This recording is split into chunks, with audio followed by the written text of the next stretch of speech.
Evening, everybody, and welcome to Elevation. Great to be back here with you guys. Absolutely great show lined up for you tonight. And Gavin, how is it going? Good to be back here with you again. Hey, John. Yeah, everything is going great. Happy to be back on episode number 14 tonight. Always a good time when we're here at Elevation, but things have been running crazy here at WDWA. Uh, Action's still high. We're going into the end of the year with our last two shows of the year. Looking forward to it, man. How's everything been with you over at Wrestle Talk Podcast and everything? Everything going well? Hey, everything's going good at Wrestle Talk, and just been having a blast, having some great uh, guests and everything. And good show last time, even though we didn't have a guest, but, we got to talk a lot of wrestling. Actually, we did have a guest, I guess, in a way, but, got to talk a lot of wrestling and just had a good time with it. So Nice. Speaking of guests, John, tonight, the first two-time guest that we've had on Elevation in the last 14 episodes, we're bringing back JTR, man. What do you think about him coming on tonight? man, JTR, you bring him on, he is always stirring the pot and just really gets things going, I tell you. So people really tune in to see what JTR's got to say, though. A lot of people say they don't like him. They think he's got a big mouth, but they tune into him. They want to see what he's got to say. So, Yeah, I mean, I have to agree with him, man. He is a guy with a big mouth. He always has a lot to say. But the one thing about him is he's always got a game plan. He keeps things interesting, and he's got some explaining to do when he comes on tonight about what's the future of money and power. How are we at the stage we're at now? We haven't seen him since Berkeley Mania. Where has he been? Just looking forward to getting some answers answered, as well as seeing like what's going forward with himself and money and power. So I don't want to give too much away until later in the show, but also another thing tonight, guys, at the end of the show, we're going to be doing our fans weigh in. So stay around for that. Looking forward to that. But John, Vendetta, man, what did you think? oh, Vendetta, it was an awesome show as usual, and plenty of surprises. I mean, who would have thought everything that went on? And we'll get into a lot of those surprises as we go, but definitely want to get into those results from Vendetta and everything. Great show. As always, we started off with Daniel Alexander Dabrowski versus Drew Blackwood, and they put on a good match, and Dad came out with the victory on that one. I thought that was a pretty good match. What did you think there? Yeah, I mean, I thought it was great. Dad won the match, but Drew Blackwood definitely won the war. I mean, when it was all said and done between Drew and Tyler, and they definitely took liberties and Dad getting the win there. But it was good to see both competitors since Berkeley Mania return to WDWA. I think Drew as well as Tyler, are very talented guys. I think they have a bright future here at WDWA. We all know that Daniel Alexander Dabrowski has had such a great run here in WDWA, multiple tag team champion. He's been able to do a lot. But to have him back and just running wild, man, like it, going into 2026, I think Dad's in a good place. But as for the match, I thought the match was great. Both guys brought it. But if you want to look at the record books, another win for Dad against Money and Power. Yeah, and like I say, it was a good match.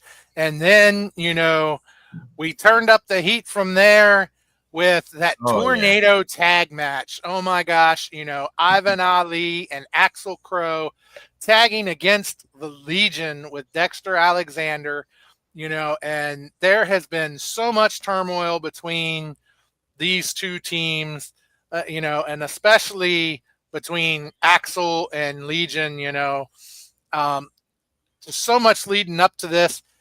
And then they ended up handcuffing Axel Crow to the ring, to the ropes, and you know, then they came out. Legion came out with the win after that, and I kept hearing a lot of fans, you got to do something, and screaming, "Come on, this isn't right!" But there were no rules. It was tornado tag match, so it was completely legal. And of course, after everything was said and done, who emerges with the key but Joe Lance? you know, so I don't know if he had the key the whole time or not, but Yeah, people weren't happy that he came out afterwards with the key. yeah. From what I hear, he found the key in the back and was able to bring it out. But to sum up this match, man, kudos to Dex for doing his due diligence about checking out his opponents and coming up with a game plan to do what you need to do to win a match like this tornado tag match especially against two guys like Axel and Ali. I mean, the looking at the marquee, you would think that Axel and Ali, this was a shoe-in, but Dex is smart. Whatever he's put together a great team, and whatever he's doing right now, they're definitely running wild. They have a great combination. They work well together. Seems like whatever is going on in their mind, I have no clue, but it definitely seems like Wraith and Phoenix are just on the right page. So, hats off to Dex just for being able to take control of that team and try to lead them down the path to success. I mean, it's very unfortunate for Axel Crow to get handcuffed early on in the match, wasn't able to pull his weight, which I completely get. But not to take anything from the big man, Ivan Ali, but, it's hard to work a handicap match when it's 1-on-2 and then you add Dex involved, man. So I'm not taking anything from Ali, but I'm sure this is far from over. Oh yeah, definitely. And I mean, I even made the remark on commentary when the match started that it was almost like a handicap match then, just because Ivan Ali he can manhandle those two guys by himself, and he was doing a heck of a job doing that. But then we saw the Dex get involved a little bit, and it was just too much for Ivan to overcome. Yeah, it'd be too much for anybody to overcome. I mean, that's Dex is a smart man. Yeah. So, and of course, then we went into some light heavyweight action there with Chulo Montana versus Ace Christian. But just prior to this match, we saw Austin come out and basically say that Supremacy needed to take a step back and get behind him, and we saw some friction between him and Y Keys, and Chulo was kind of in the middle. I mean, he was trying to keep Y Keys back, but he didn't seem to be phased much by Austin either. But then right after that, we went straight into this match with Chulo and Ace. And so, we saw that Ace apparently injured his knee and was unable to finish the match. So the ref had to stop the match on that one. So, unfortunately, that was kind of a no contest at the end. Hopefully Ace is getting better, as Donnie pointed out, get well soon, Ace. Yeah, I mean, it was very unfortunate. I was looking for a banger of a light heavyweight championship match, which I'm sure if we would have went straight to the bell, we definitely would have had it, because both participants are phenomenal in the ring. To start off, with Chulo coming down and getting between Austin and Y Keys. I mean, you could tell how focused Chulo was for this match. I mean, he came down, yeah, he got between the two, but it was all business. He didn't pull away, he didn't get loud and obnoxious like he always does. Nothing. Like, he was straight to the point. He was all business. He just wanted it to calm down, let the guys go their separate ways so he can get along with his match. Yeah, but it's very unfortunate. Ace Christian suffered an injury to his left leg. In the back, he seeked medical attention. He was able to hop a little bit on it by the end of the night, but from what from what I gather, is the next day he went and saw medical attention, and he's got some issues with his left leg that I don't know if they're permanent or semi-permanent, but I know he's dealing with some issues. I'm hoping to get a better follow-up here soon, before we see Ace Christian again. But, got to be fair, wearing the hat of the promoter. I'm always trying to give people what they want, but at the same time, Chulo deserved that match. And despite what happened, Chulo's going to get his rematch eventually, just in due time. So. Yeah. And, from there we went into a tag title match, where we saw Thunder Road versus our tag champions, Clay Jacob and Zakar Shaw. Now, everybody expected this to be just an absolute, that Zakar and Clay would have this in the bag, But I think Thunder Road kind of surprised people a little bit. I think they were a little more competitive than what people thought they would be. But of course, in the end, you had outside interference that took Clay and Zakar, it took their attention away, and they ended up chasing other people out of the arena and ended up getting counted out. So, Thunder Road came out with the victory on that.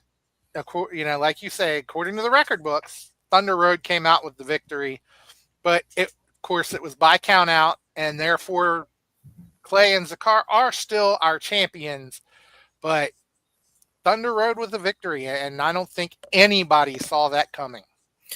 Yeah, I mean, like you said, a win's a win is a win. I mean, like in the record books, it's going to show that Thunder Road is 1-0 against Clay and Zakar. I mean, and that means something. I'm hoping that those guys get to come back, and be able to check it out for another chance to be tag team champions. I mean, they definitely deserve that.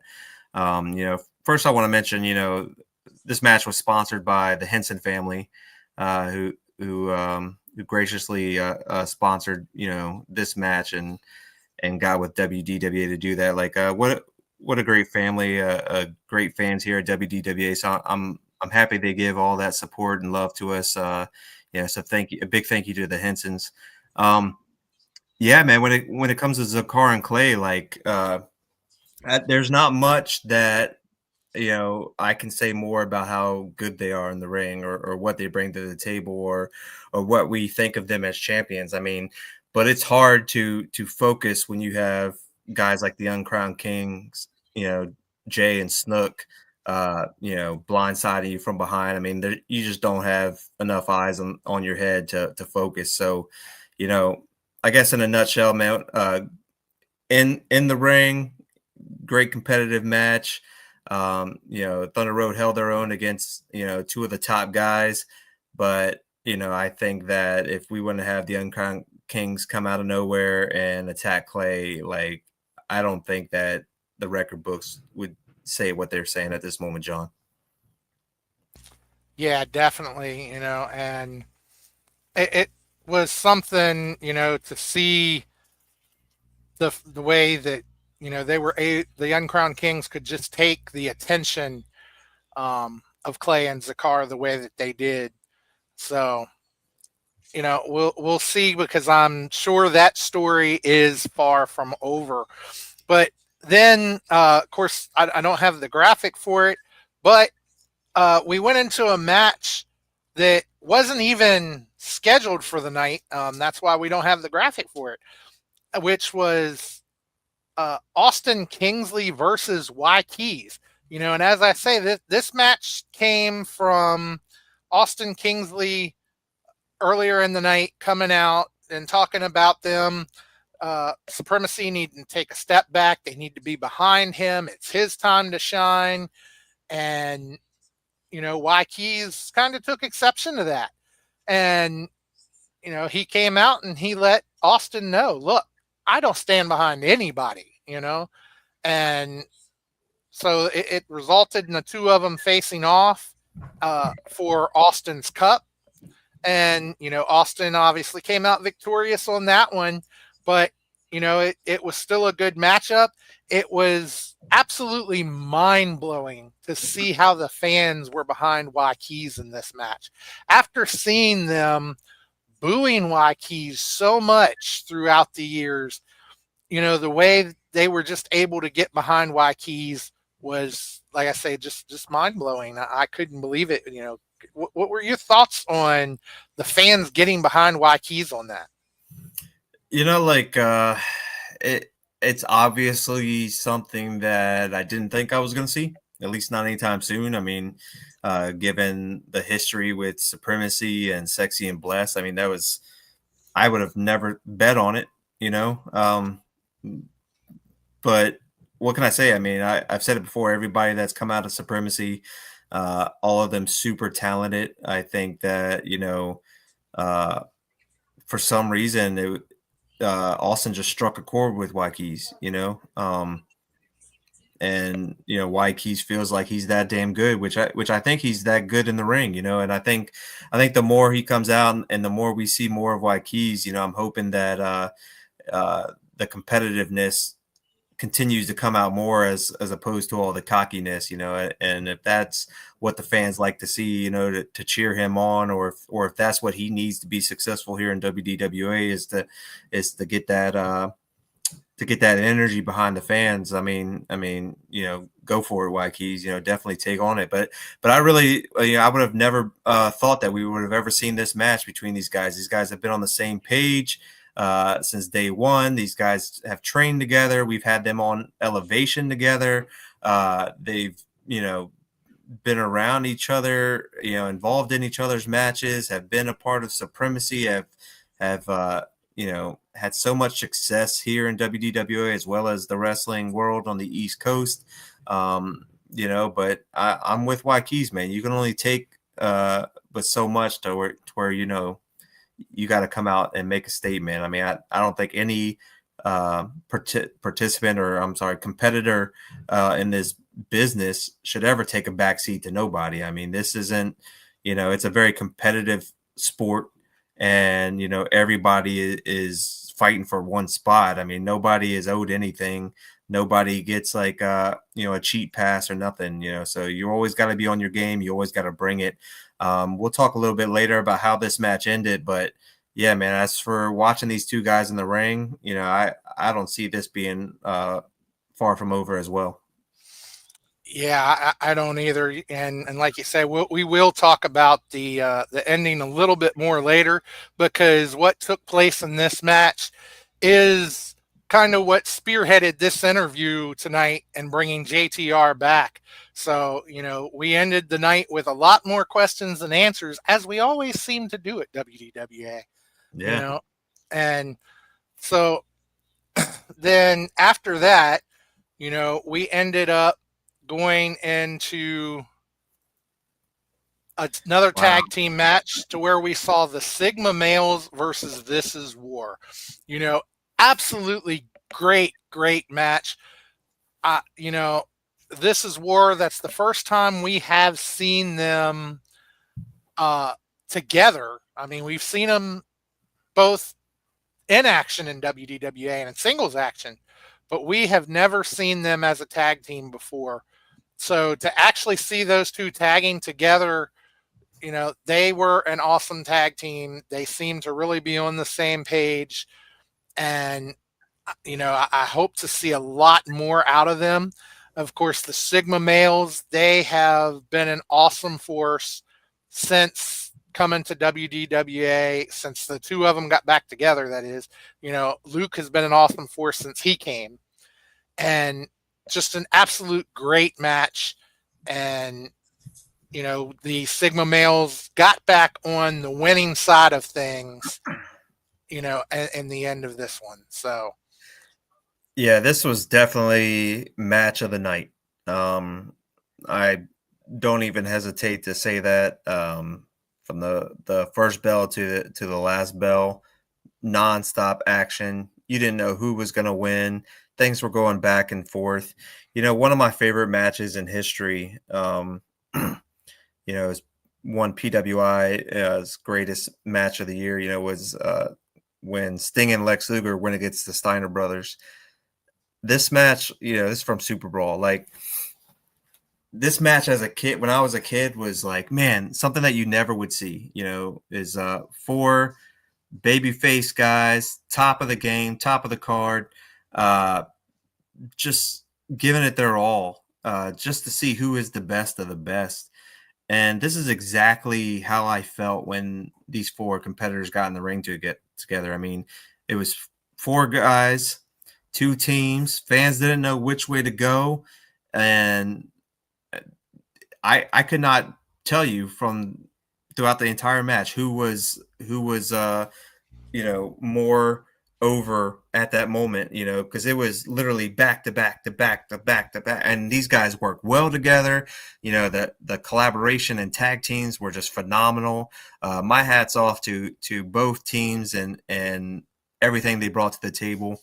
Definitely spoke high volumes when it comes to the tag team division here in WDWA. Definitely represented the company.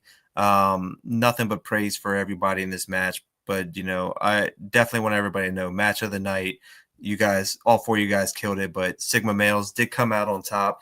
They continue to raise the bar here in WDWA. So looking forward to the future of both teams. But right now, Sigma Males, step ahead of This Is War. So looking forward to it. Yeah, definitely. And like I say, I'm sure we haven't seen the last of This Is War, and definitely look forward to seeing more out of them. The fans were cheering back and forth throughout the whole thing. I don't think the fans even knew who they wanted to pull for. So yeah, it definitely was something. And of course, we went from that match into another match where we had TJ Price, who was representing RVA, which is the group that Ace runs, versus Jamie Hall. Ace sent TJ Price up here to go against Jamie Hall and, show Jamie what these young guys are made of and what he's teaching people and everything. And, Jamie Hall, though, he came out with the victory and, he locked that Cobra clutch in, that's the thing with that Cobra clutch. He doesn't really have to do a lot. That move is just so devastating on its own. And so he locked that in and took the victory. And he was bound and determined he was going to send a message to Ace. He did not want to let that go. And it was a heck of a beating for TJ Price in that match. Yeah, man. It's always great to get everybody out of the Richmond, Virginia Wrestling Academy. Ace Montana runs that academy down in the Richmond area. A quick plug for that wrestling school. If anybody's in the area, reach out to Ace Montana and, the Richmond, Virginia Wrestling Academy. You definitely get your money's worth down there. But yeah, man, TJ Price handpicked by Ace Montana to come up and, show Jamie Hall a little bit about what the Richmond, Virginia Wrestling Academy represents. I'm not going to take anything away from, TJ Price. He seems like a good kid. Seems like, he's got a bright future ahead of him. He is talented. But it's one of those things, man. It's just not a good time to get into the ring with a guy whose experience is like Jamie Hall. Donnie Diablo just mentioned, the tombstone pile driver. Jamie Hall, spiked this guy's head through the mat. Like, it wouldn't have mattered. TJ could have given Jamie everything he had, but at this point in his career, everything he has is not good enough to be in a ring with a ring general, just like hollow Jamie Hall. It's going to take a guy with the experience like Ace, who's been around for a long time, to be able to come out and stand toe to toe with Jamie Hall. I don't see anybody that is not experienced that without a good head on your shoulders and a good resume, just being able to, come close to beating Jamie Hall. To me, he's an architect in there. He's the professor. Like he's taking people to school. I'm looking forward to seeing somebody bring a fight to Jamie Hall, because right now, so far, nobody has. Not to take nothing away from TJ, he just wasn't ready for this. Yeah, definitely. And then we went into our main event for the night, where we saw the heavyweight championship on the line with our champion, the Kingpin, DeMarcus Kane, versus Tyler Root. And, I think DeMarcus just about, you were talking about how Hall drove Price through the ring. I think DeMarcus Kane was trying to slam Tyler Root through the ring, and so DeMarcus came out with the victory on that, obviously retaining that heavyweight championship. So, one heck of a night, and so we want to get your thoughts on that heavyweight championship match. First of all, like I said earlier at the beginning of the show, Drew Blackwood, Tyler Root, I think have a great future. I think both those guys are very talented. But just like we mentioned with TJP or TJ Price and Jamie Hall, I just think Tyler Root was outmatched here.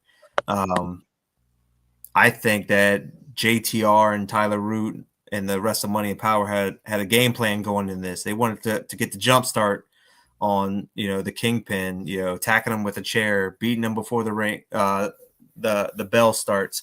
But even all that, man, like, if they haven't found out yet that the Kingpin is bulletproof, they need to get back to the drawing board. JTR and the rest of Money and Power, they've been trying to outsmart DeMarcus now for about a year, and he's just always one up on them. Even trying to take liberties before a match, he still came out on top. He's still WDWA's heavyweight champion. It's unfortunate that Tyler Root, he did suffer a concussion. He's going to be out for a little bit of time. Unfortunately, that's the nature of our business.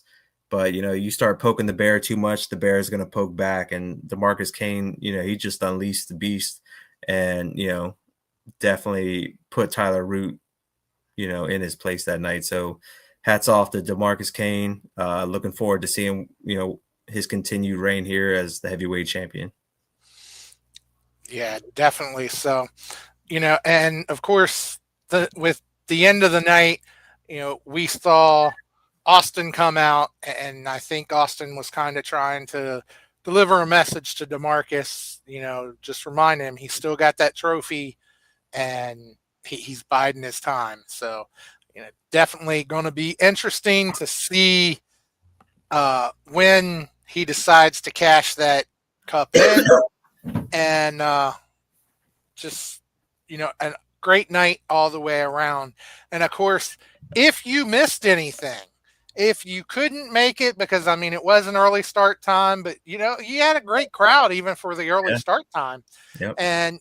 But if you were unable to make it, if you missed it for whatever reason, or even if you got up and went to the concession stand or got up and went to the bathroom and happened to just miss something that really happened really big, you can get caught up for sure. And you get caught up on Frontline every Thursday night, 8 p.m. Eastern. Juan does an absolute awesome job with Frontline. So let's go ahead and check out a little bit from Frontline.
Can't hear you, John.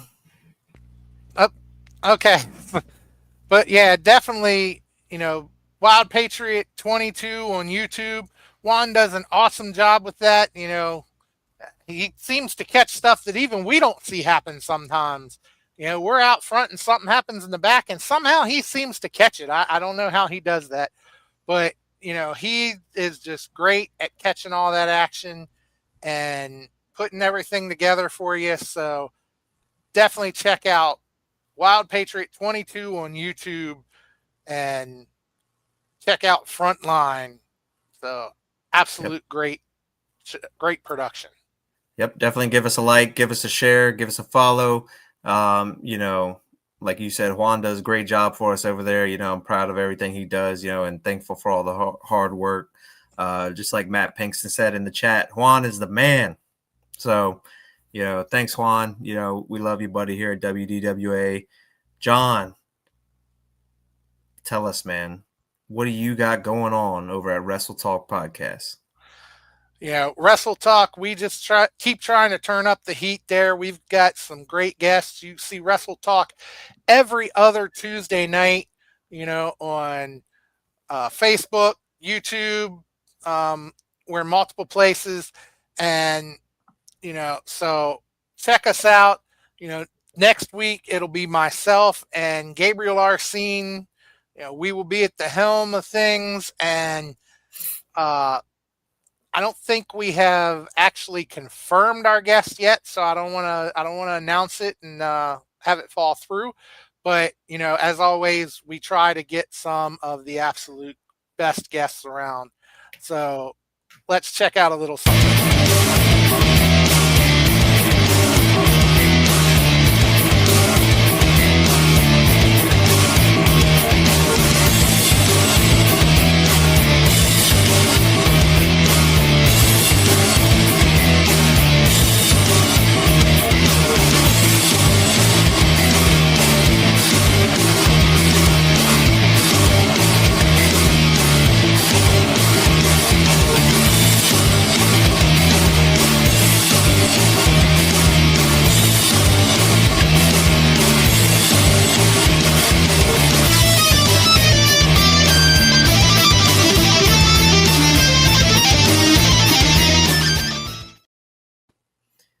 Great stuff over there, Wrestle Talk Podcast. Hoss, man, happy to always see you guys are up and running a while. You guys have put on a great show. Definitely brought on a bunch of great guests, man. I'm happy to be a part of it, man. Thank you guys for collaborating with WDWA. And yeah, man, just lucky to be able to showcase what you guys do over here at Elevation, man. So it's great things, man. Good, great job. So thank you. We appreciate it. Over 500 episodes, and we look to go for a lot more. But if you go back and look in those 500 episodes, I believe it was episode 501, because it was right after 500. You'll see an episode with our guest tonight on Wrestle Talk Podcast. So I know he's sitting in the back waiting, and he's got his Avion water and his green M&M. So you have episode 501, episode 1 of Elevation, episode 14 of Elevation, involved in multiple matches at Berkeley Mania, involved in the main event from the Holy Grail, former manager of the heavyweight champion of WDWA, man, accolade after accolade for this oncoming guest. And we know the fans love to hate him, so I guess he's one of the fan favorites. Ladies and gentlemen, give it up for the manager of Money and Power, Mr. JTR. Gavin, I'd like to tell you that was a great introduction. Yeah, you like but that? It was subpar. You could have been much better. You're trying, right. but you got to try a little harder to get on my level. Gotcha. I could have knocked off some of those, accolades. So I Look, get it. you're always trying to bury me. You're always trying to put me down. So it wouldn't be anything different than any other day, WDWA. Well, that being said, we're happy to have you here as a repeated guest on episode 14. First two-timer. The first two-timer. But we're happy that you took the time out of your busy day to join us here. We have a lot of questions the fans have been wanting to know a little bit about some of the things that happened the last show and some of the things going forward here at WDWA. But before we get started, John, do you have anything for JTR off the bat here? Well, right off the bat, I think one of the big things that a lot of fans want to know is, were you able to get all the splinters out of your butt after Berkeley Mania? I heard that. I heard a lot of people want to know that. Listen, I'm not going to answer stupid questions like that tonight. So the next time you ask that, I'm telling you right now, flipping the laptop down, and that's it. It's over. We're not going to go through this stupidity tonight. As a matter of fact, you know what? Maybe I'll flip this around. Maybe I'll do it Roddy Piper style. And when you think that you got all the answers, maybe I'll change the questions and start asking the questions. Maybe that's what we should do if you're going to keep asking stupid questions like that, Hoss. It was already brought up in the comments tonight about that happening. So, we just had to ask. Yes, but, speaking of kendo stick sodomy and things like that. So Berkeley Mania, let's take a rewind button on that. Berkeley Mania, you guys, Money and Power, we're in a 4-on-4 match, and you guys did not come out victorious. Then your heavyweight champion at the time, AK Bane, was in the main event of Berkeley Mania, and you guys continued to not come out victorious. How do you feel about all that? How did your game plan not work? Why didn't it work? How do you feel? What are your thoughts looking back on Berkeley Mania? My thoughts. Well, we'll start with the first match, the 4-on-4 elimination match. Gavin, not only it really wasn't even 4-on-4. It was like 6-on-4. What? Unk was there unannounced. I had no idea he was going to be there. How do you make a plan for someone you don't even know is going to be in the freaking building? Right? And then that little brat outside the ring, I knew she was going to be there. And you always got to watch your back with her because she's sneaky. She's sneaky. Hey, absolutely. That freaking brat. Don't even get me started. But nonetheless, here's what I want to say. It took 4 men at one time to pin me. Go back and watch it. It took all 4 of them together to beat me. If I had any of those guys one-on-one, it would have been over, Gavin. It would have been over. That's just the point. The point is that they are so weak and pathetic. Every single one of them. They had to gang up, all 4 at one time, to pin me. Well, that's how it goes, man. In an elimination match, that's how it goes. They were able to pin all of your partners, and it just happened for you to be left all alone. I mean, what does that say about the team that you put together, not being able to hold their own against the other 4? What that says is the team that you put together, it cheated and put 4 men in the ring at one time. I've never seen 4 individuals pin 1 man. I was an official myself, and that's against the rules. That match should be stricken from the history books and thrown out for good. It shouldn't even be in the history books, as far as I'm concerned, because there were so many rule violations in that match. I could list them all, but I'm telling you right now, your battery on your phones, they'd all be dead. You wouldn't even be able to listen to all of them. Well, you guys definitely have your chance for a rebuttal this upcoming weekend. We'll get into that in a second. That's right. Yeah. About Berkeley Mania, let's talk about that heavyweight championship match. Looking back on that, I mean, things obviously didn't go your way again. We talked about it earlier. You've had plenty of game plans that just have not been able to keep DeMarcus down. He seems like he has an answer to everything you guys throw at him, and you guys definitely did not walk away with the heavyweight championship. You know what, Gavin? You might be right. You might be right. This guy, I'm telling you right now, I've asked for it over and over again. I believe, that night at Berkeley Mania, this man turned into some freaking superhuman. I'm asking, and I've asked for so long. I wanted him tested that night. Everyone refused. He could be on some kind of performance enhancer. The entire crowd was saying it. He's not on any of that. We test on a regular. I'm telling you, there's no way any single man can have that much strength and come back from everything that was thrown at him. I'm telling you. It's he the freaking Incredible Hulk? I mean, he's the kingpin. He is the WDWA Heavyweight Championship. And it takes somebody like that can take hit after hit after hit after hit and come out on top. I mean, that's what a champion's made out of, and that's that's the reason why DeMarcus Kane is our heavyweight champion and AK is not. The reason that DeMarcus Kane is the champion, Gavin, is because that's your freaking guy. That's who you want to be champion. So you stack the deck constantly against me, constantly, and put all these roadblocks in front of me. I mean, you knew he was coming that night. You knew that he was in the mask, behind the mask. You knew he was doing it the whole time. I know you did. I daggone know you did, and you know it too. And it was just some ploy in your game plan against me. I had a hinkling, I could see it, but it was kind of comical. John, what did you think?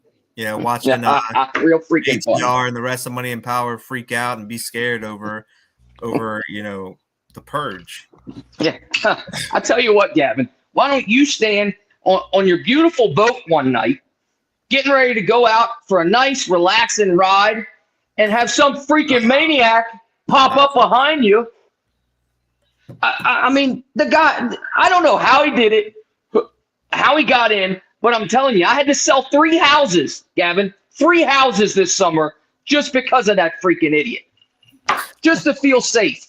I wasn't safe anywhere. That's good, man. I talked about earlier, you start poking the bear, he'll poke back. And, I think you and the rest of Money and Powers, you got what you asked for. I mean, you guys put DeMarcus through hell last year, and then and what happened is hell came straight for you, and you guys couldn't handle it. So, be careful what you wish for. John, what do you think, man? What did you think about, all the purge stuff and DeMarcus Kane getting into the JTRs and Money and Powers head? Like you say, I had an inkling who could be behind that mask, but nobody could have known for sure who was behind it. I mean, you yourself, JTR, you were in the back before the hand. You never saw DeMarcus in the back. So how could anybody else know that was DeMarcus when we never even saw him there? He just popped up, Okay. Yeah, he just popped up. Yep. Mm-hmm. Yeah, I'll believe that. Okay. Well, he did just pop up in your house and pop up on your boat. You didn't invite him to come and see that him. That freaking idiot next to you over there, he probably gave him a ride over there. He probably dropped him off every time. His co-conspirator there. Here's a fact. I'm just going to go ahead and throw this out there. I had a long few months to think about it. Gavin just can't. He understands that I am a winner and that my team, they're all the absolute best athletes and top in their divisions in WDWA. But for some reason, this guy just can't stand to see me succeed. And that's all I've done all my life is succeed. So it's inevitable, Gavin. I'm going to succeed sooner or later. You can only put so many roadblocks in front of me. It's not going to work. It's not going to work. So I don't know what your next little plan is, but it's not going to work. It's funny that you say that because, I have literally booked every single Money and Power member into heavyweight championship matches against the previous champion, Jordan Evans, Now we have DeMarcus Kane. It's not my fault that your team keeps losing every time they get an opportunity. So it's not about getting their chances. It's not about me holding you back, because the platform to succeed has always been there. It's just the one key factor in all of it is you. Maybe the guys would just be better if you weren't around. Oh, okay. So I get it. Okay. Because you're right, man. I'm putting over your team. I'm putting over how good they are in the ring, how smart they are, how they're the future of this company, the helm, future of the tag team division. Great competitors. But what's holding them back, man, is maybe it's you. Maybe you're the anchor on the team. Maybe you're holding them back from success, because right now the only person that you're trying to look after to benefit is what's best for you, and it's not what's best for them. Being a great leader is leading by example, and right now you're just trying to get your boys to follow, and ever since then you guys haven't had much success. So you can point fingers at me and management all you want, but in the end you need to be accountable for the things that you do. And unfortunately, whatever game plan you guys got going on, or that you guys had going on leading to Berkeley Mania, just didn't work. So I'm okay if you want to continue to poke fingers, but at least be accountable for you dropping the ball. Let me tell you something, Gavin. My team is 100% behind me. You know why? Because they follow behind me because I pay them what they want to do what I want. Okay? They're paid very well. So what's good for me is good for them. Trust me. I am taking them to the top. I just have a few roadblocks. One of them I'm looking at right here that always seems to get in my way. But hey, that's fine. John, that's fine. Because listen, it didn't work. Maybe my plan didn't work at Berkeley Mania. But let me tell you one thing about war, my friend. In war, sometimes you have to retreat. Okay? Sometimes you have to retreat. It doesn't mean you've lost the battle. It just means you regroup, get a better plan, attack, and win the war, Gavin. Yeah, it's it's funny you say that. We talked about Berkeley Mania. We talked about how things didn't work out in your favor. You took some time off here at WDWA. We saw the return of JTR this weekend and the recollaboration of Money and Power. I'm going to show a quick video to the fans if they weren't there to see it, but I would love to hear your thoughts on why this happened and the outcome, and what do we have here in store for going forward. So let's check this out. Wait, somebody just came out of the curtains. Who is that? I don't know. I can't see. His face is covered. They got the Grail trophy, though. I think I might have an idea who that is.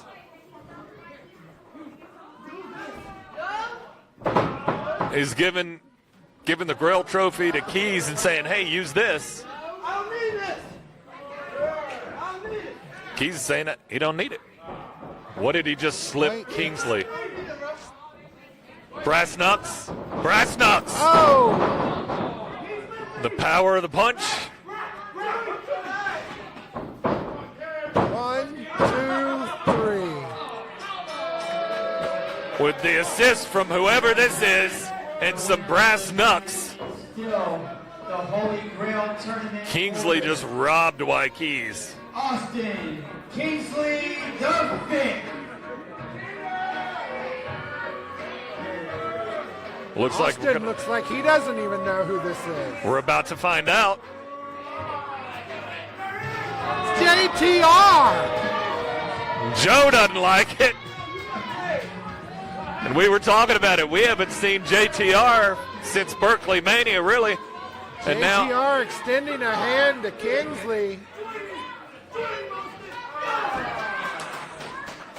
Kingsley. Wow. Money and Power now? leaves supremacy.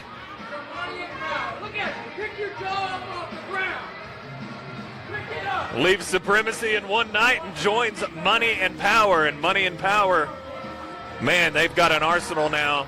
They just added Kingsley to it. They got Kingsley, the Helm, A.K. Bain, Jerry Jeremiah. Who's going to be able to stop JTR and Money and Power? And now they can cash that Grail trophy in for a championship. You know, love it. Kudos to you. You know, you had your path, you know, as the heavyweight championship at the top of Money and Power. You lost it.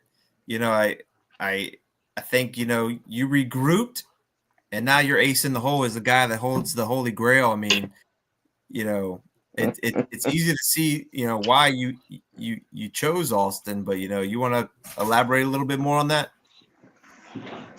So, Gavin, I know back maybe like last April, when I struck DeMarcus Kane in the back of the head with that belt buckle, I could see the future. Okay. I could see the future. I could see the opportunity. And I knew that this would all come full circle. You want me to tell you why? Because for 2 years, I watched Supremacy take a man that is Austin Kingsley the fifth, and I watched them keep him at the bottom when he should have been up here at the top. And I knew sooner or later he would get tired of it. So not only was I protecting that grail to make sure it went in the right hands, I was doing a favor, and I was paying it forward, because down the road, I knew there would be an opportunity. As a businessman like myself, you see things like this. You see opportunities in the future, and you have to set things up, and that way you scratch someone's back and do a favor over here, and they're going to do one for you in the future. And that's exactly what that was, Gavin. That was Austin coming to the winning side, because he, just like myself, comes from a very prominent, very successful family. Okay? We didn't get that way because we were idiots. He seen Supremacy was dying. It was dead. And when I came out, he had no idea. But as soon as I pulled that off and he looked across the ring and I stuck my hand out, he knew where to put his hand. Because he knew if we joined forces together, the sky is the limit, baby. The sky is the limit, especially with that Holy Grail he's got. You know, John, let me ask you, you know, the last time that, and this is just, you know, my opinion, you know, the last time that JTR made a business deal with another person who had money, like CEO, there was not enough room for both of their egos to work well together. You think that this collaboration with JTR and Austin is going to have the same negative effect and work against JTR, or do you think that these guys are going to be able to work on the same page, John? What do you think? You know, honestly, I don't know if they're going to be on the same page or not, but I will agree with JTR on one thing. You know, Supremacy, when Austin was with Supremacy, he was on the bottom. I mean, you look at it. Sexy and Blessed, they held the tag team championships. And, I mean, you had the heavyweight champion was in Supremacy. And the whole time, what did Austin hold? Absolutely nothing. You know, so yeah, he was on the bottom of Supremacy. And then, you know, you look at it, and now former Supremacy is one half of the tag champs. So Supremacy had a lot of success other than Austin. So I do have to agree with him on that Austin was on the bottom of Supremacy. Yeah, I mean, you know, to back that up a little bit, there was nobody in Supremacy there to help Austin at Holy Grail. You know, and I don't think Austin could have won the Holy Grail if it wasn't for JTR. Not to say I agree with how things were done. JTR, I think you stuck your nose in somebody else's business that didn't concern you. But yeah, I mean, at this point, I think that, you know, for one, Austin's better without supremacy, but I'm not sure if he's, you know, bad enough to be in Money and Power. Does that make any sense? I think he's able to find success on his own. But JTR, let me ask you, man, like, how's it been since he's joined? I mean, have you guys been able to collaborate? Have you guys on the same page? Uh, you know, with both your guys' heads swelling all the time, can they even fit in the same front door? Uh, how's it going over there, Money and Power? Freaking idiot. Let me tell you, Gavin, it's going absolutely great. And you alluded to a previous partnership with CEO. And you're talking about fat heads, big heads, inflated egos. Well, there was no bigger ego than CEO. Okay?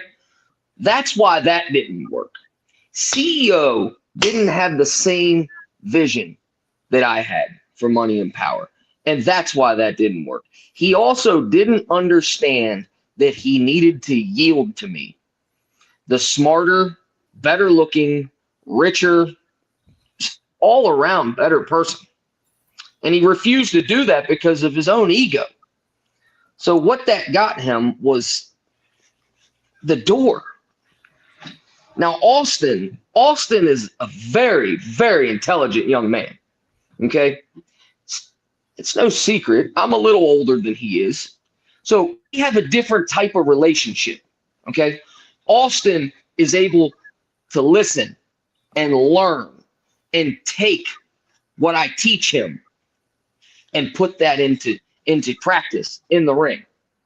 And not only in the ring, I've given Austin some good deals here as far as stock tips go, and he's already profited quite well from a few of my inside deals that I've hooked him up with. So yeah, we have been collaborating a lot. Well, you know, if I can interject here real quick, just out of curiosity, you mentioned that you taught Austin things already, and you know Austin can learn a lot from you. Hopefully, these things that Austin's going to learn from you is different than what Jason Curtis learned from you, what Lynette Dalla has learned from you, what AK's former tag team partner learned from you. I mean, how have they worked out in the past, and now you're bringing somebody else in? Listen, in any business,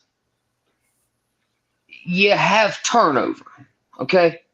And any smart businessman understands that you always have to upgrade your product, John. I don't know about your job, but people get fired at their job if they're no good, right? Exactly. So essentially, it's the same thing with this company in Money and Power. If you can't cut it, then you hit the freaking bricks because we don't need you. And as far as Jason Curtis goes, I made that clear a long time ago. The only reason Jason Curtis was around is because CEO needed someone. And I said, who do you want? Who's available? JC, man, JC. So I got him what he wanted. And he was still a freaking loser. So that's why they're both gone. You make a lot of valid points there. You know, again, like, you know, Money and Power, that's your business, you know, however you want to run your business, you know, but WDWA is my business and I run it how I want to run it. You know, you talk about, you know, sometimes out with the old, in with the new. You know, we've been moving just fine as Money and Power has been taking their absence between, you know, since Berkeley Mania. You know, like, I'm happy to keep you guys coming. I'm happy you guys doing it all, but you know, make no mistake, JTR, you don't want to step on my toes because I push a lot harder back than even DeMarcus does. But that being said, you know, like I've said, I've always given you a platform to shine on. And this upcoming Saturday, you guys have another opportunity to have, you know, 4 out of 5 members of Money and Power in the main event against Black Wall Street CEO and Mr. Y Keys themselves. I mean, you know, right now, you guys are going to stand across the ring from 4 guys that you guys have had crucial heat with that, all have something revenge or some sort of cutthroat here with money and power. How do you guys think you guys are going to hold up against these 4 guys? Gavin, the key word here is revenge, retribution. This Saturday night, you got CE Ogre, who was one of the 4 idiots that it took to pin me in the center of the ring at Berkeley Mania, who's going to get what's coming to him for what he did. You have Chuck Lennox, whose freaking hand mark was on my chest after he tore my shirt off at Berkeley Mania. I love it. And chopped me. Freaking idiot. He's going to get what's coming to him. Why, Keys, we pretty much already handled him, so I don't even know why he's in the match. But I guess we'll do it again. And then you got Chuck Lennox's tag team partner, Drolix. I've never even met the freaking guy, but I can tell you, I don't like him. He's a freaking idiot. If he's tagging with Chuck Lennox for this long, he's an idiot. Yeah, I definitely. I wouldn't speak too loudly where he can hear you. Drolix is one of those guys that he doesn't take any BS. So, if any one of your guys end up standing toe to toe against Drolix, you better watch out because they'll definitely shut their mouth for him. John, what do you think of this big 4-on-4 main event for this weekend? Oh, I'm absolutely looking forward to it. And I don't think that it's going to be just a straight out wrestling match. I think it's going to be a fight,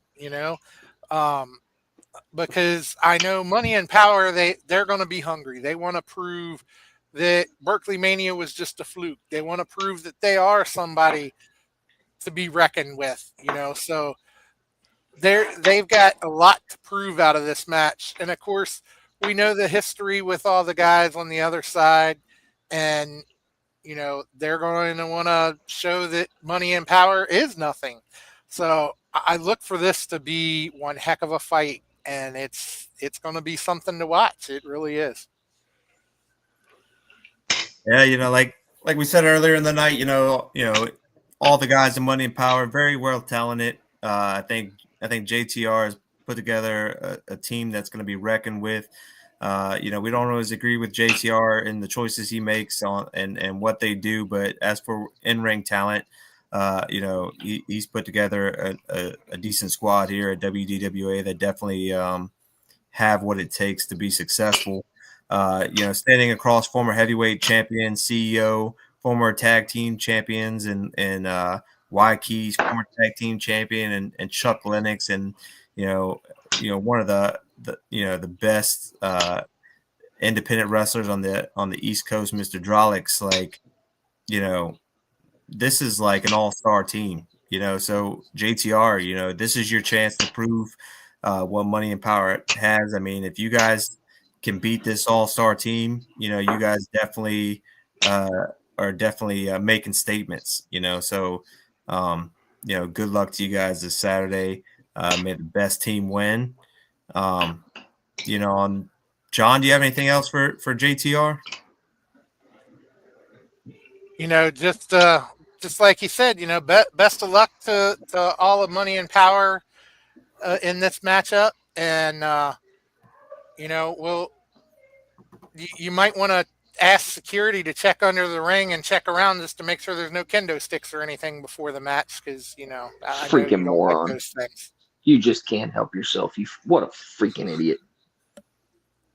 I know your zip code's Martinsburg. Only a freaking West Virginia inbred hillbilly would say something stupid like that. Well, right now I'm not in Martinsburg. I don't live in Martinsburg, but heck. I don't believe that. I don't believe it. So, well, best of luck to you. Yeah, I mean, we can always go back and forth, man. We can always take some verbal blows at each other. In the end, we're businessmen. You're right, Gavin. That we're trying. You're right about that. When we're trying to put on the best wrestling show we can, and you and I don't always agree, but we always come to terms with business, being able to have your team and stuff compete here at WDWA. So with that being said, You know, thank you for making the time to join us here again on episode 14 of Elevation. Any departing words for the fans or anybody here at Elevation before we let you go for the night? You know what, Gavin? I'm going to let my statement be made this Saturday night in the ring, because you're right. The team you have assembled to take on Money and Power, it's an all-star team. So you know what? My boys are going to be ready, and we're going to come in there, like I told you, for revenge, retribution, and I didn't come back for no reason. I came back for one thing, and that is gold. And it starts this Saturday night, Gavin. Yeah, I hear you loud and clear, and I wish you the best of luck, like right now with who's holding the gold here at WDWA. All I could say is good luck. We'll just put them on notice. This is notice to every single one of them with a belt around their waist. Money and Power in 2026 is coming to collect them all. So just because I'm curious and our chat has mentioned it, what does Money and Power and JTR think about Mr. Grimm? Listen, Mr. Grimm, he's a formidable opponent. But I have several men in a lineup of killers, trained killers, that I can put across from that hit man. Okay? There's a man at the top of the list named A.K. Bane who would love to step across the ring and take all three of those belts. Yeah, well, I would love to see that matchup. As like I said from the comments made in the group, that's something I find interesting. I'm always trying to give the fans what they want. It would work for everyone because I'd end up with 3 belts, and the fans would get what they would want. Well, I'll definitely keep that in mind. Be careful what you wish for. But again, JTR, thanks for your time tonight. Hoss, again, you got anything else for JTR before we let him go? No, I think we're good. Don't do it. Don't you freaking say it. All right, JTR, thanks for your time tonight. You're welcome. Again, good luck this Saturday, and we'll see you here soon. Yep. I'll see you guys Saturday night. All right. I could have kept going. I could have kept fighting the fight, but with JTR, sometimes I'd probably just run into a wall with where we get. But I could say what I want. A lot of it's based off feelings than facts. I don't like people to come into WDWA thinking that they run the show. But if I want to speak the facts and take my ego out of it, JTR has been he has been able to find success here in WDWA, and he's also been able to find failures. I think he's got a pretty good game plan together to make the choice to bring the holder of the Holy Grail into Money and Power. I think that was a slick move, but to be a guy to poke the chest on guys like Black Wall Street CEO Y Keys, and now even the hitman for hire, Mr. Grimm. The facts are, don't get yourself fucked up in a nutshell. So he can be whatever kind of businessman he is, but on the real, got to be careful who you're picking fights with, man. But I would love to see it. I'm glad that the fans are coming to me and telling me what they would like to see. Keep that coming, guys. I love to put on matches that you guys want to see. I'm looking forward to seeing how everything goes here with collaboration with Austin Kingsley and JTR.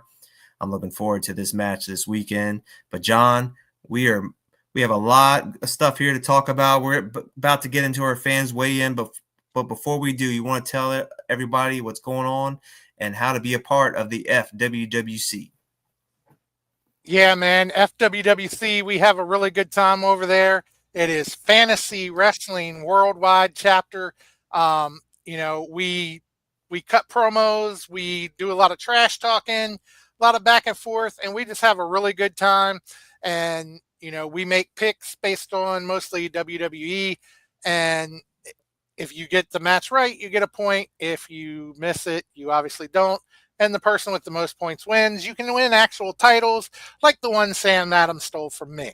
But that's beside the point.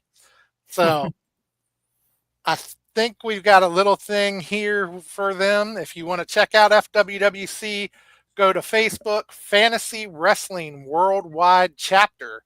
And that's where you will find the FWWC. Fantasy Wrestling Worldwide Chapter, where the world's smartest wrestling fans come together to compete for real championships. Original characters, trash talking, picks during live events, pay-per-views, and even get-togethers like bowling, ice skating, and pool tournaments as well. We have members from across the globe who will stop at nothing to climb to the top of the fantasy wrestling power rankings. Simply the best fantasy wrestling group in the world. Why? Because of you, the creative and active members of the Fantasy Wrestling Worldwide Chapter.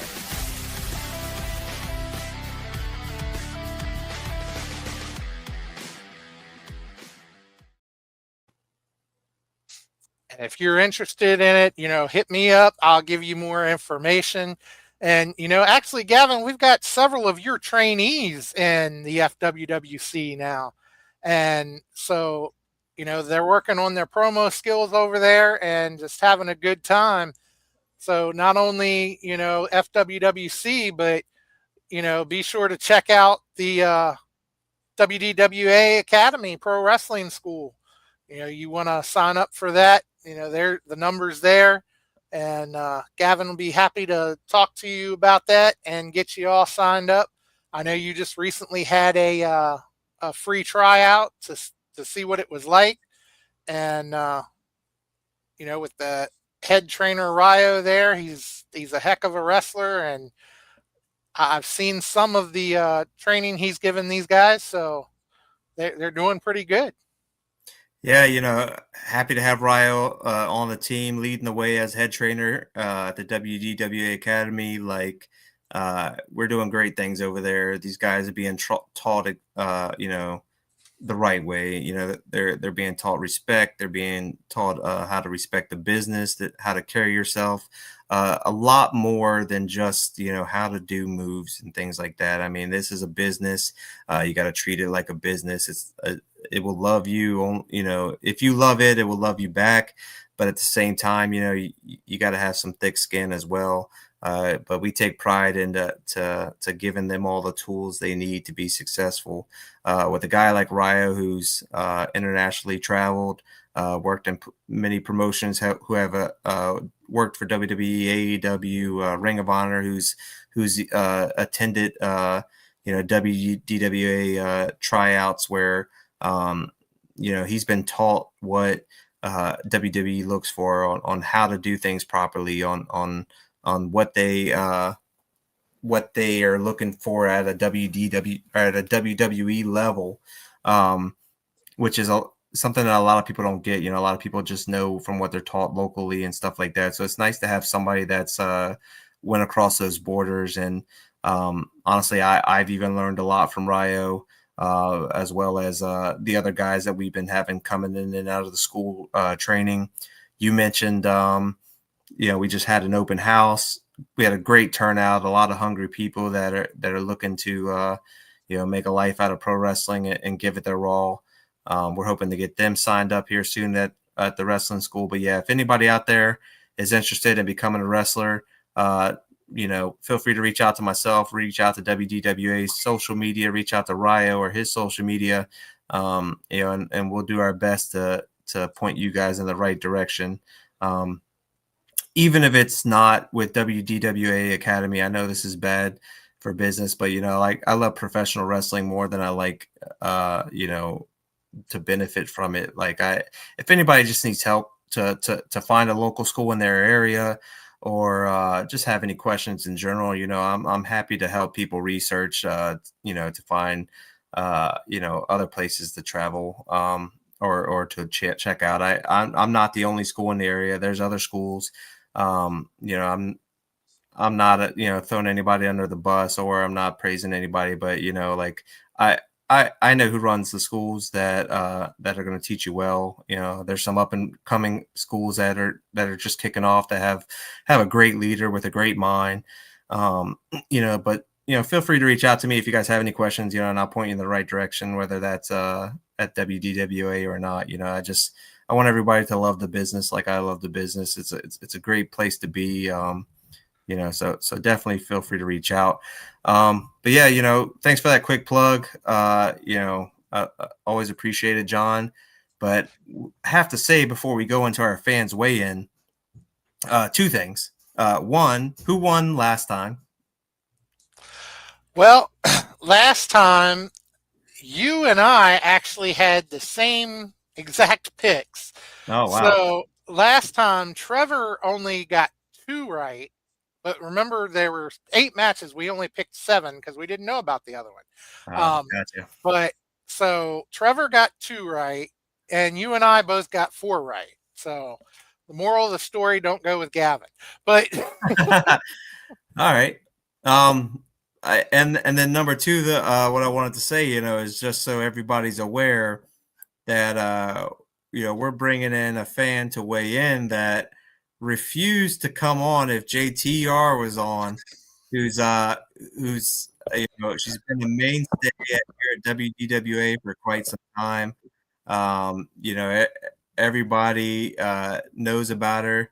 All the wrestlers know about her. She's willing to go toe to toe and throw blows with anybody on the card. She's probably one of the toughest women we know, John. Ready to fight at the drop of a dime. But at the same time, we love it here at WDWA. John, tonight's guest for the fans weigh in is none other than Miss Sheila Reed.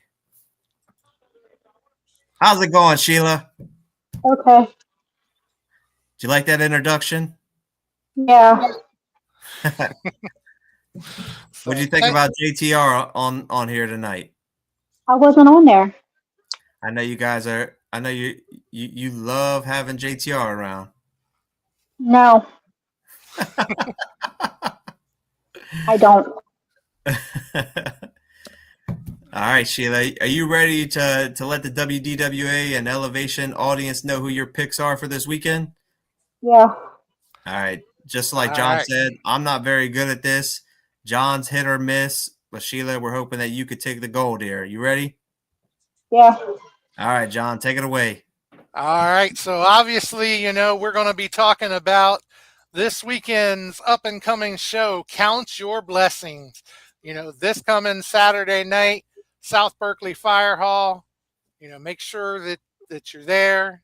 It's going to be a heck of a show. So let's get into it here. We've got the first match we're going to talk about is Sigma Steve against Aristote. We have see Aristote before. He is one heck of a talent. And, so I definitely look forward to seeing him again. And going up against Sigma Steve, who is also one heck of a powerhouse in the talent, who has been doing absolutely great since coming back and reuniting in Sigma Males. So, definitely absolutely looking forward to this one. What are your thoughts on this one, Sheila? What are you thinking? Steve. All right. Going with Sigma Steve? Yeah.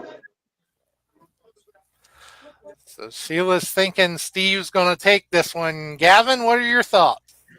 Well, like both these competitors are great. Sigma Steve's been running on a high recently with LDJ.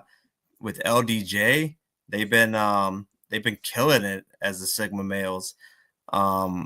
you know, but it's hard to go from tag team competition to singles competition to tag team competition back to singles competition. Like there's different ways, when that you have to strategize a match. And Aristote has been doing tremendous things even since the last time we've seen him at WDWA.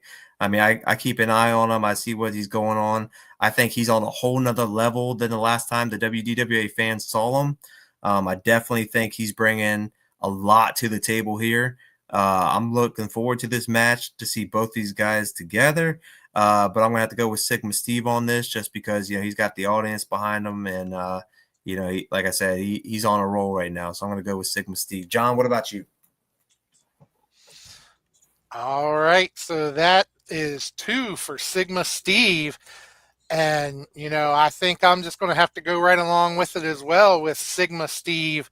I think he can pull out the victory here. Like I say, it's going to be a tough fight. I don't think it's going to be an easy win no matter who wins it. But I think Sigma Steve can pull out the win over Aristote. So I look for that to be a great match. So then the next match we're going to talk about is we're going to see the Gatekeeper Cisco versus Chulo Montana. This should be another one. And, so Gavin, you start us off on that one. Yeah, wow. This one's this one is going to be very difficult to call. I mean, wow. I just put over, how I think Chulo is amazing in the ring. How he was ready for that light heavyweight championship that him and Ace would have put a banger on. Former tag team champion. So much praise for him, but like it's hard to bet against Cisco. Cisco's accolades here in WDWA. He's been around for a long time here at WDWA. He has held almost every title in the company with the exception of the heavyweight championship. And he's held titles on multiple occasions. He's always been a fighter. He's always been able to stand up against whatever you put in front of him and knock it down. With all that being said, I'm going to have to go with the Gatekeeper himself, Mr. Cisco. All right. Sheila, what are your thoughts? It's Cisco. All right. And I can remember a time that you wouldn't have picked Cisco, though, because there was a time you didn't like Cisco. No, I've always liked Cisco. So what are your thoughts? You don't think Chulo's got it? Nah, I don't like that man at all. What don't you like about him? I just don't like him. All right. Well, let's see here. It's going to be a tough fight either way.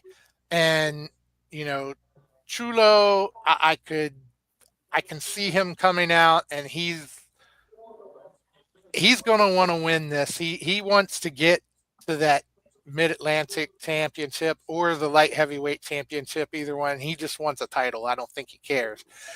And, so I can see him really coming out and fighting hard. Cisco, I'm sure, he wants to get back to a title after, because, we haven't seen Cisco. I don't think we've seen him since he lost the title, have we? Yeah, it's been a little while. Yeah, it has. So we saw him at Berkeley Mania lose the title. And then we haven't seen him since. So this is going to be the first time since Berkeley Mania we see Cisco, and like I say, he's going to want to work his way back to getting back to getting a title shot. So, I think it's going to be a tough fought match, but I'm going to give it to Cisco. I think we're 3 for 3, 2 in a row.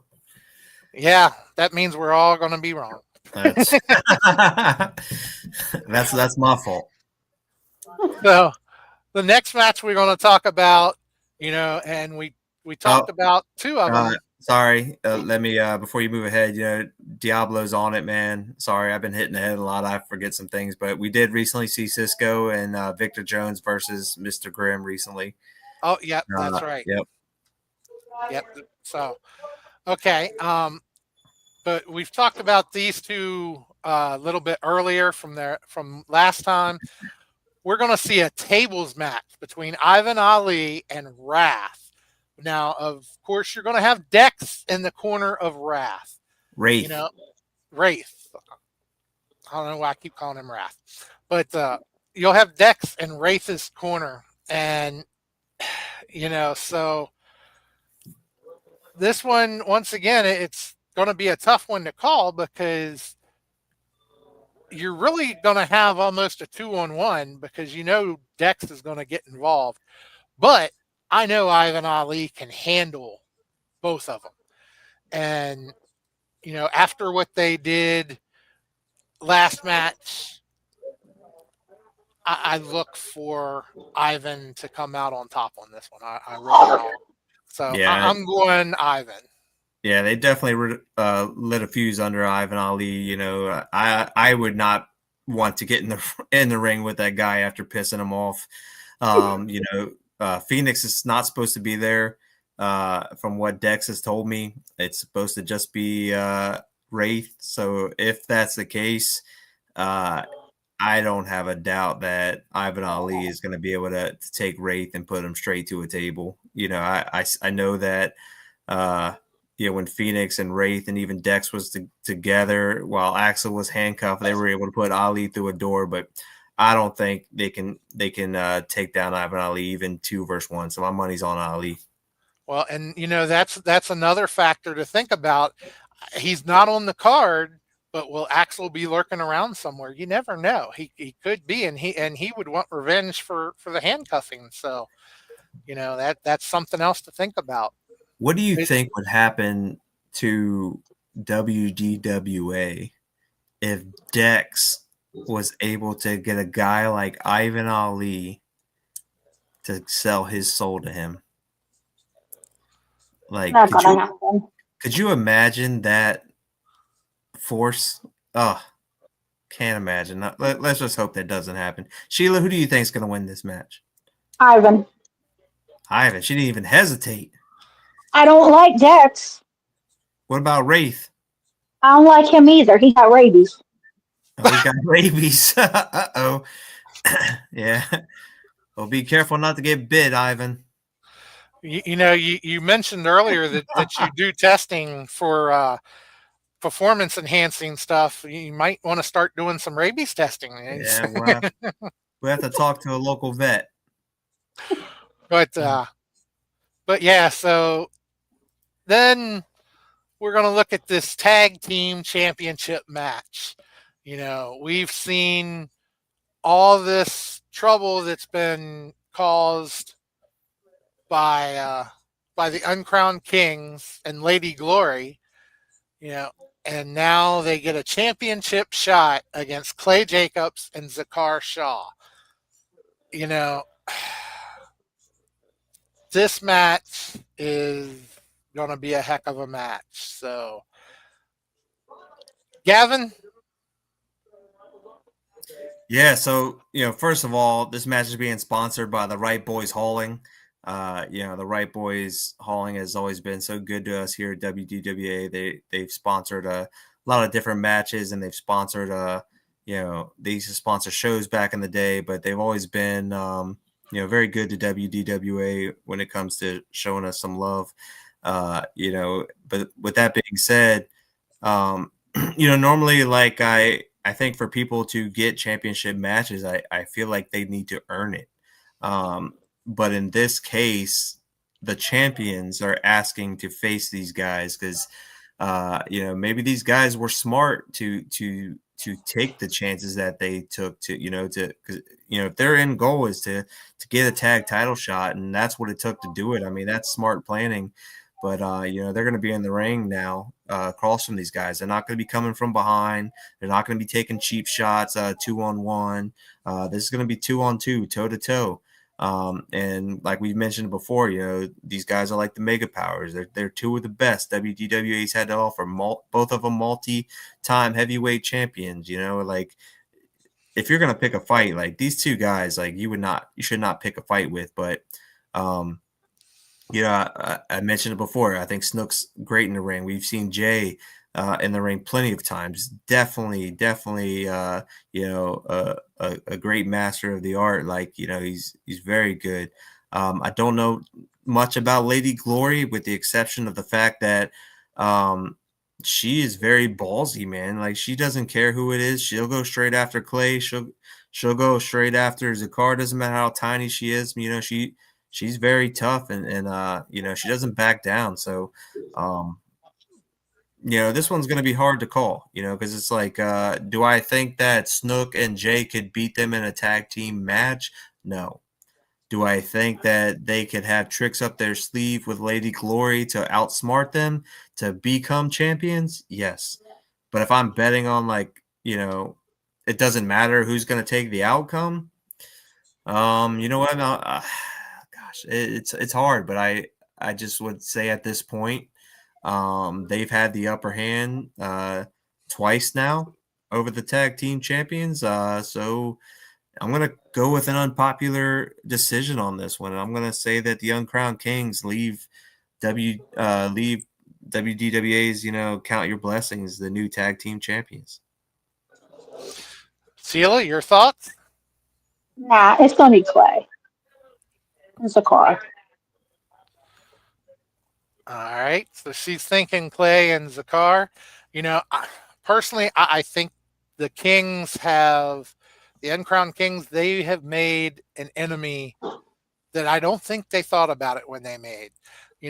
I believe they thought, I'm going after the biggest dog in the yard to make my name, but I don't think they thought through what that really meant. And so I think they're going to find out when they step in that ring against Clay and Zakar. It's definitely not going to be a walk in the park. Like you say, they have gotten the best of them twice now, but I think Clay and Zakar are pissed, and I think they're going to make them pay. So Mhm. I'm going to go with the champs on this one. And Lady Glory, she may get involved. I don't doubt that she will, because she's not scared to jump up there and do something. But if she does, that also could cause a disqualification. So I'm looking at the champs to walk out still champions and with a victory in the books, whether it be a straight victory or whether it be by disqualification. I think it's going to be your champions. All right, I'm out here on an island now. We broke up the team effort. Well, we had to differ somewhere. We don't want to be wrong on all of them. So the next one we're going to talk about is the women's tag team match. We're going to see our women's champion tagging with Keely Capri, and they're going to be going against Jade and Sith Sasaki. So Jade Onyx and Sith Sasaki, we know that both of them are tough competitors, as are Tiffany and Keely. So this should be a pretty good matchup. So Sheila, who do you think's going to walk out on this one? I don't know. Because I know Tiffany will fight for her belt. Well, but it's not for the championship. You got to remember that now. It's a tag match. It's not for the championship. Oh, then, yeah, definitely Sasaki and the other girls. All right. So you think Jade and Sis will walk out with it? Yeah, maybe. I don't know. I'm tired of one of those. All right, Cool. Gavin? Like I always love having Sis Sasaki show up. I think every time she's here, WDWA, she always brings the best of what she can do. I mean, she's found a lot of success here, but the last time we saw her was at Berkeley Mania against Tiffany Grady, and it's hard to bet against Tiffany Grady when she constantly is finding success and finding a way to win. This is the debut of Jade Onyx. We've been talking a while about trying to get her in. We finally found a date open, and Sasaki reached out to Jade and said, "Hey, Jade, you want to, join my team to beat up on these girls?" And Jade said, "Great." So we're happy to have Jade here. I've been watching a lot of Jade Onyx stuff. I definitely think she's one that WDWA fans are gonna watch and they're gonna enjoy. I think she brings a lot to the table. But the wild card in this, to me, is Keely Capri. Keely Capri has shown nothing but being phenomenal in a wrestling ring, whether that be WDWA or other wrestling rings. She's finding success everywhere she goes. I mean, she's another one that came out of Ace Montana's camp out of Richmond, Virginia Academy. But I look at Tiffany and Keely sort of like I look at a Clay and Zakar. I mean, you have, two of the best like side by side, and it can go one of two ways. Like it could work for you to the max, or it can work against you. Because again, you're building up egos, you're building up it's a land, where it's a doggy dog world, right? Everybody's trying to step on each other's toes to be the best. So whether you're in a team or not, all four of these girls are out there to make a statement for themselves to be the best wrestler, So it's very hard to bet against Tiffany and Keely when you lay it all out on paper about what they have to offer and how good they are. But because I think that it's going to be hard for those two to work together, I'm going with the team of Jade Onyx and Sis Sasaki. All right. And, one thing that we haven't mentioned here in this matchup that you got to keep in the back of your mind, and it's not seen on the poster either, but, when you have Tiffany Grady in the ring, Jason Curtis normally is not very far away. Yeah, from what I hear, Jason Curtis is supposed to be there this weekend. He is supposed to be in Tiffany's corner. You're right. That does cause a little bit of a variable, a little bit of a key factor on, possible outcomes. But I stand strong with Jade Onyx and Sis Sasaki. Yeah. So, even though Jason will be there, I can see where if things don't go Tiffany's way, I've seen Tiffany before, like in Rumbles and stuff where she's just been, see ya, and not wanted to, just rolled out the ring and been like, yeah, I'm done. So, I can see where this could possibly turn into a handicap match, with her doing something like that. And Jade and Sis coming out with the victory. So, I'm obviously going to go with the two of them. So we are all back in agreement once again on this one. So then we have the teacher versus the student, Ace Montana versus Rockstar Keely. This should be a pretty good match. Kelly. I don't know why I say Keely. Kelly. But yeah, this should be a pretty good match. I mean, we've seen Rockstar Kelly before. We've seen him several times. We know that, he is one heck of a competitor, and we know what he can do. But then you've got Ace Montana, who has been around for years. He has taught Rockstar. I'm sure he knows every move that Rockstar can pull off because he knows him so well because he trained him. And so I think that's that's going to be something against Rockstar there. So it's going to be a good match either way. Between the two of them, can the student surpass the teacher? Who knows? But something to keep in mind is there's been this feud all this time here lately between Ace and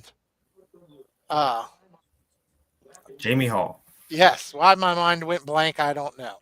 But yeah, Ace and Jamie Hall have had this feud going now, and so that's something to keep in mind. Jamie's not on the card, mind you, but there again, how many times have we seen somebody lurking around that's not on the card?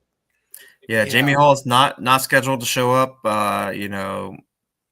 Shouldn't be there. With that being said, like I don't want to sound like I'm anti Rockstar Kelly, because the kid's been impressing me. I like what he brings to the table. I think he's got a bright future as long as he keeps working hard and keeps trying to own his craft and learn. He's got a great ring presence. He's good in the ring. He's got a lot to offer. So kudos to him for all the hard work he's put in.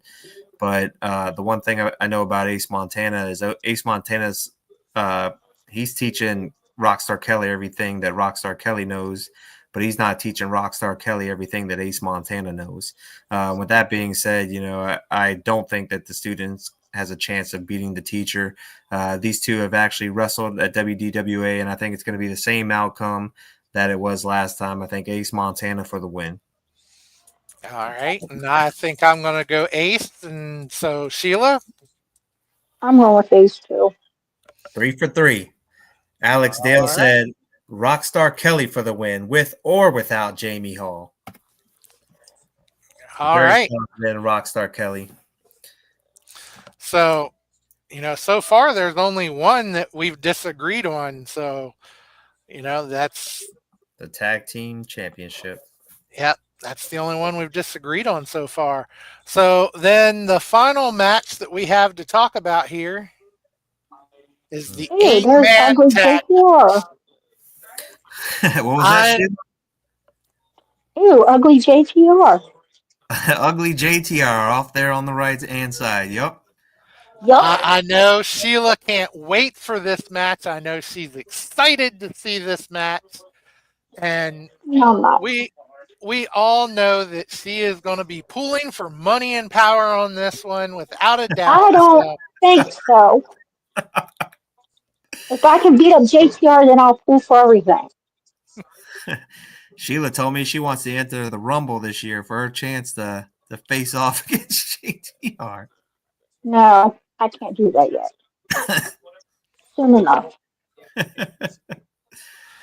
But what do you think, John? What do you think? What are your thoughts on this match? I know we talked to JTR about it earlier. We mentioned some things about the match. It sounds like Sheila's going with the team of Y-Keys, CEO, and Black Wall Street. But John, what about you? Honestly, this match, like I said before, I look for it to be a fight, no matter what. I don't really look for it to be a straight out wrestling match. And I believe that Money and Power, they're going to want to show that, they are power, that they're not just a fluke, that they really do have what it takes. Because, we saw, they had a heavyweight champion. He's going to be in this match, but then he lost that title, and he's going to want to show that he's still the monster, and Money and Power is going to want to show that they are still united and that they are a force to reckon with. So I got to go with Money and Power on this one. Yeah, it's at the point where it's either put up or shut up with Money and Power, right? I mean, they've been on a losing streak here for a while. Berkeley Mania was kind of a nail in the coffin for for a lot of what Money and Power had going on, and especially with AK losing the heavyweight championship. I mean, that was a major hit. But now that coffin's back open, they have a different chance of life here going ending off 2025 heading into to 2026, and like if they want anybody to take them serious after all the losses they've taken, I mean, this is their time to make a statement. We talked about it earlier. I mean, they're going up against a dream team. I mean, they're going up against Black Wall Street, who, man, I've put them on a pedestal for as long as I've been in this field. Like, these guys have wrestled every major tag team, that there's been in, they've just been amazing. Then you have Y-Keys. We just talked about Y-Keys and all his accolades, about what he's bringing to the table. And then you add CEO to the mix, multiple tag team champion. He's held the heavyweight championship a couple times. He's got a nice resume for himself. I mean, so it's put up or shut up for Money and Power, but it's going to be very hard for them to find success on a team like this. I mean, it's a stacked team. So with that being said, I think it's going to be another chance that Money and Power puts their foot in their mouth, and I'm going to go with Black Wall Street CEO and Mr. Y-Keys for the main event for this weekend. You are going to put me on the island for this one. So that's right. Me and Sheila hanging strong over here with the dream team. And John, we wish you well, buddy. Enjoy that island. So, well, we definitely look forward to this weekend. It's going to be one heck of a show that you don't want to miss. As we said, count your blessings. South Berkeley Fire Hall, Inwood, West Virginia. It's definitely something that you're not going to want to miss at all. So definitely want to be there. So, Sheila, thank you for joining us. Any last words before we let you go? No? Nothing. No last departing words. I'll see y'all Saturday. No, I'll see y'all Saturday. All right, Sheila. Well, thank you for joining us. We appreciate all your input with your weigh-in. We love you here at WDWA. Thank you for always showing us nothing but support and also being on Elevation tonight. Sheila, thank you so much, and we'll definitely see you Saturday night. Okay. All right. All right, John. Episode 14 in the books. Great guest tonight. As much as we talk about him, he always brings excitement, always brings energy. The fans are always looking to see what he has to say next. So, always good for business. So, John, enjoyed my time with you again, buddy. Always a pleasure.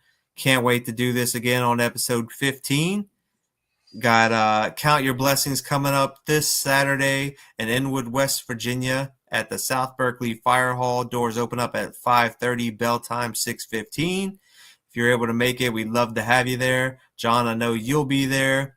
You guys have Wrestle Talk podcast next Tuesday. You want to give people some last minute just updates about time and all that stuff?